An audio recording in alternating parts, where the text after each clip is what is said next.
Hello, and thanks for tuning in to another Tuesday topic. Bradley Kosowski here. Today we are going to get a little more in depth with Caltopo, and we're going to learn how to take our Strava activities and import those into Caltopo. Why, might you ask?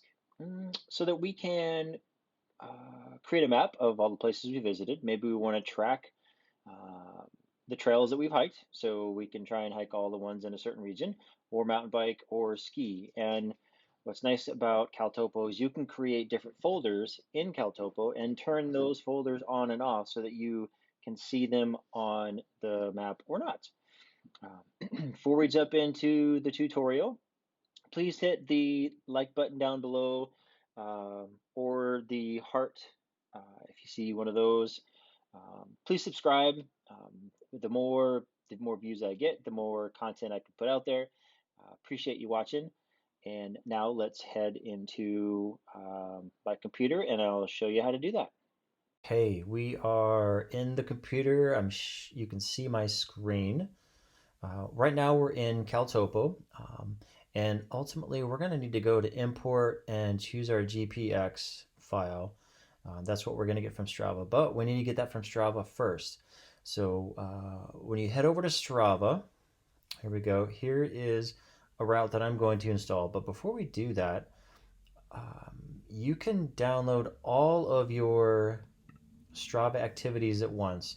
If you go over to your avatar over here, click settings, um, and then click on account, you will, if you scroll down, see an option to download or delete your account. To get started, you click this, and you can put in a download request to request your activities. I would recommend doing this in batches because if you have a few hundred Strava activities, A, it's going to take a long time, and B, they might even ask you to submit a smaller request. But and then you can also delete in here. We don't want to delete that, delete our account. We just want to download. So that download request, that is one way to get all of them. But today I'm going to show you how to do one. And you just click on whatever activity you want, and then click on these three dots over here for actions. And then we're going to export a GPX.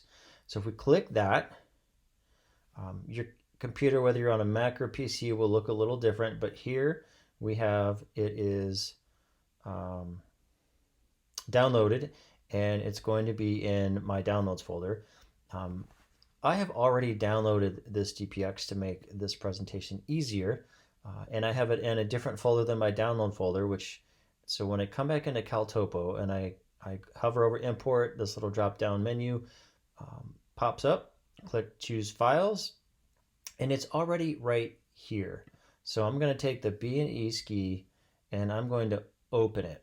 Now I can select more than one file to upload if I want. Today I just chose the one. And as you see down here, Caltopo is doing some work. We're going to import this. It needs a few more seconds to do that, and there it is. And so this is a ski trip we did a couple of weeks ago up to the Table Mountain area. And the red line is the route we took. Now, in the previous video, we showed you a few tricks. Here, we're going to go in and we're going to come in here and we're going to keep the same name. We are, however, going to change the color to, let's make it blue. And under solid, you can change how much that color stands out. So you can make it a little more opaque, a little less opaque. Let's keep it solid. And the style, this is really cool here. So directional, we're going to select this one, and that is going to show the direction that we skied. And then as far as folders, it defaults to lines and polygons. I have already created an extras folder, so we're going to throw it in extras for now. Click OK. And then if you want to zoom in, you can check out some more about your ski and where you went. What's this down here? Yeah, so this is a fun little dome feature that we found. and we just did laps on it, and that's what you see here. Uh, and so the arrows are showing the down, and then this is how we went back up. And so we just did lap after lap after lap. It was good fun. So that'll show up on your Strava activity, and that shows up in Caltopo when you load it into Caltopo. Okay, now a couple other things worth noting. If we click on the route again, this window comes up like it did last time, and we can go in here and we can look at the profile of our ski again. And you see the blue dot corresponds. It goes all the way around the route, right? And so that features in here. So you can actually look at the elevation profile of what you skied or hiked or biked, whatever you did. Terrain statistics showing the elevation that you were at, the minimum, maximum, and your average. Shows you what slopes we skied. So we skied a maximum of a 19-degree slope, which is well out of avalanche terrain. So it was a pretty fun, low-key, easy day to get out and get after some skiing. Aspect shows that we spent a lot of our time on the southern aspect, um, back and forth between the east and the west aspect, so southeast to southwest. A little time on the northeast, the northwest aspect. Here, tree coverage. There's a lot of tree coverage in this area, and this overall area just kind of speaks to what's there. Specifically, where we were skiing is not 39% grassland, as you can see on the map. But anyway, that's a little generalized for where we were at. And then you can print map if you want to go right from there. If you do click print map from here, you will get whatever the default scale is, which might not be the scale that you want. You can divide up, extend, reverse, split, join different lines, your lines on here. If you need to modify some things, for example, if you're trying to record some specific data, or maybe you ski this multiple times and it's the same approach, but you've gone somewhere new. Once you get to the top, you can remove the approach and the final descent to get back to your vehicle. And one nice thing about Caltopo is you can create a folder. You can right click, new, and folders at the top, or you can come over here and add a new object, and folder is down here. These over here, these are all folders that I've created for different things, so I can store different routes in different folders that might mean something for me. And so this map is primarily of the Table Mountain area. And let's just zoom out here a little bit. There we go. And so I put this route in the extras folder. So you see there's a couple of other extras in there for some other ski days that were up there. But once I'm done doing what I need to do with them, I have been putting them in this Table Mountain XC exploration. And so you can see there's a number of different places that you can visit up a Table Mountain with marked ski trails. This is a burn area from a fire several years ago, but a number of the trails are still marked and identifiable. But so I've just been tracking some exploration in that area for where I've skied in the Table Mountain area.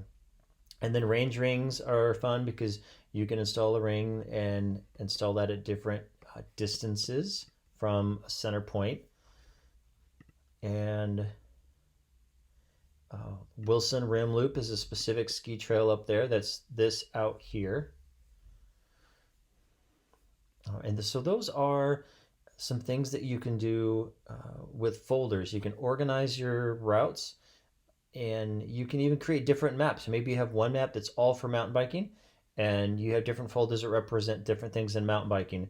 Maybe it's a downhill run, maybe it's a cross country loop, maybe you want to do it by month. Maybe you have a January folder, a February folder, March, April, May, etc., etc., etc.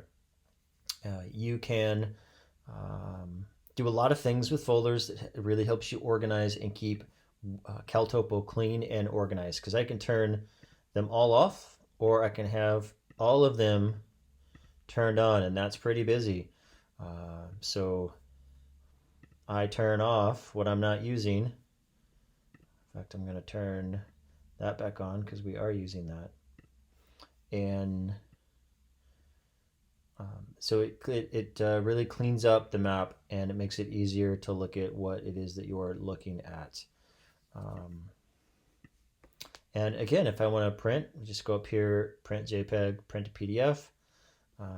If I click on the the route, I can go in here and it tells me the distance, 8.6 miles. All right. I think that about covers the importing the Strava. Again, once you download that GPX, come on over here and import your GPX file. If you have a Garmin GPS, you can just hook that right up and download directly off the GPS device. I don't, but I have Strava, and Strava creates a GPX file for every activity you do. So everything you do can be downloaded as a GPX and uploaded into Caltopo, and that's where you can store all of your stuff. And so if you are competing in um, the May Cycling Challenge, for example, you can go in here, you can Strava your activities, and then you could download that GPX and install it into Caltopo. Um, and you can do that with your road rides. You may want to, you may not. Most folks use Caltopo, use it because it's a mapping tool, but it would be a nice place to store all the routes that you have been keeping track of. I only download the backcountry, if you will, so mountain biking, hiking, skiing, things like that is what I download into upload into Caltopo, and that gives me a place to store my data. All right, let's go ahead and jump out of the. Okay, back out of the computer. Thank you for watching this video. Hope that you learned something. Please don't forget to hit the like button below, subscribe. Would love to get more content out there. Leave comments in the below in the comment section. Let me know what you'd like to see. So I'm happy to put something together if there's something that you want to see. We do that all the time. Quick recap on Caltopo. Take your Strava activities, upload them into the map. You can download a GPX file. You can do it all at once. You can do one file at a time, and you can import those into Strava and then create different folders for them so that you can save all your bike rides in one folder, all your hikes in another, and all your ski adventures in another, or if you have more that you like to do. And that way you can turn those folders on and off and reduce how busy or how not busy your map is. Then you can go and print that from there. You can share that with a friend. If your friend wants to know where you've been going because you've got some fantastic pictures you're throwing out on social media, you can share that map with them and let them know where to go to get those cool pictures. Again, thanks for tuning in. Hit the subscribe or the like button below, and I will see you outside.